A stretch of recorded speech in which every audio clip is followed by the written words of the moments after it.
Hey everybody, it's Alex here from VG247.com, and I'm back from the Electronic Entertainment Expo from E3, and I've been thinking about the stuff that I saw at the show, and a lot of stuff stands out, Resident Evil 2, one of the games of the show for me. Cyberpunk, one of the games of the show for me. Absolutely love Smash Brothers because I'm a Smash fanboy. But one game has stood out to me in terms of being surprised at what was shown and what wasn't shown, and that is Anthem. Now, I'm a big BioWare fan. I prefer Mass Effect to Dragon Age, but I like pretty much all of their work. I really wish they'd do a Jade Empire too. But obviously, off the back of Mass Effect Andromeda, I've been nervous, and Anthem in particular, the stuff they showed at the show last year when they announced the game really didn't do anything for me at all. It left me really, really cold, and that left me, of course, really, really nervous because I was just like, oh my god, is this going to be the first BioWare game that I'm just not interested in at all? Is this just Destiny, but coming from BioWare? This is the thing that's the shocker. So, at the show this year, EA did a hands-off demo, which I wrote impressions of, which I'll link those impressions in the description.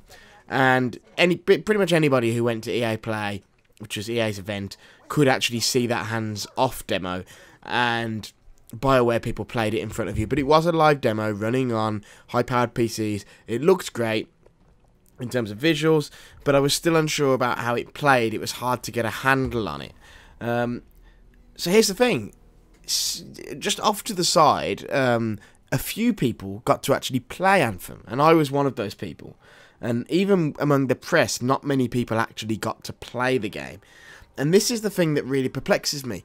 As soon as I played Anthem with my own two hands, it clicked. It seriously felt right, and I was like, oh, I see what BioWare are going for. I see what sort of game this is. I get it, and I'm actually now much more excited. And so I don't know why EA have done what they've done in this regard, because by not making it more widely playable, they've essentially garnered what I think are quite a lot more lukewarm impressions of the game. When you actually play it, you get a much better feeling for what's special about it and why it's different. So there's a few things I wanted to just touch on based on my time hands-on with the game. So the first thing is, it isn't Destiny. It isn't at all, really. I understand the concept of a tower-like area where you hang out and then you gather up in groups of 4 and you go off out on co-op shooting missions. That sounds like Destiny, a sort of shooter RPG hybrid. But that's about where the similarity ends, is the structure. In terms of the feel of the game, actually, the closest thing is really the Mass Effect multiplayer.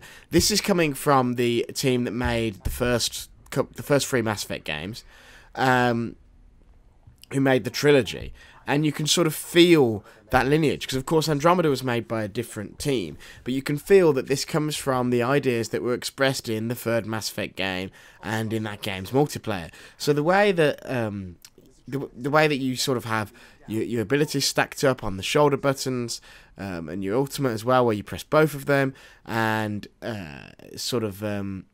very, very traversal, sort of reminds me a bit of some of the biotic classes, some of the abilities where you could dash around the map really quickly in Mass Effect multiplayer. And the way that when you layer powers on top of enemies, you get combo attacks. That shit is straight out of Mass Effect. That is some Mass Effect stuff.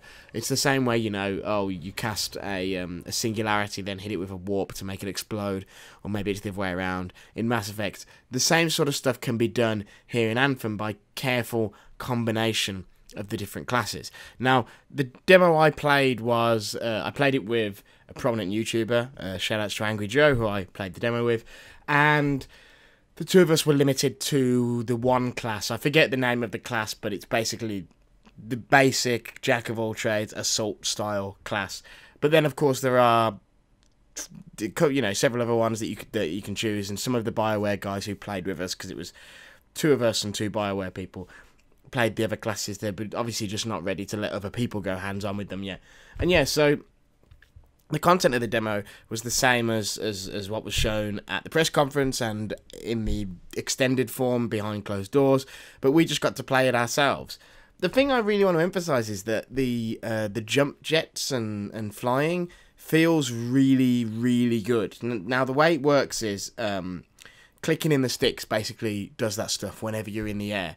So clicking in one of the sticks, I think the right stick will just make you hover on the spot in the air, sort of Iron Man style. You just hover with your jets out and you can shoot from the air, and you can click it again to drop or press A to drop, and then press again to hover again. You obviously got a stamina meter that's attached to this, so you can't hover forever, but it does let you sort of position yourself.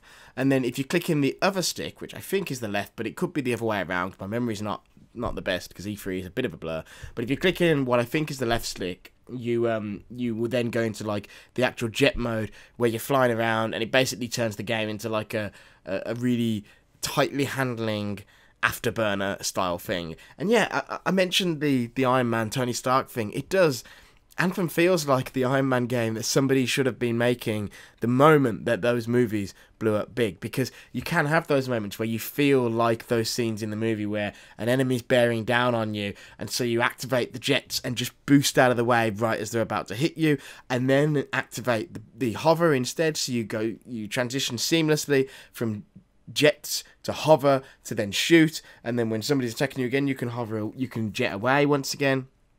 Obviously, stamina means you do have to hit the ground from time to time, but there are ways around that too, like if you fly underneath water or underwater or into waterfalls and stuff like that, that actually cools off the jets, because the logical reason for the flying stamina in the game is that the gear overheats, so by water will cool it down, and therefore you can keep going for a little bit longer.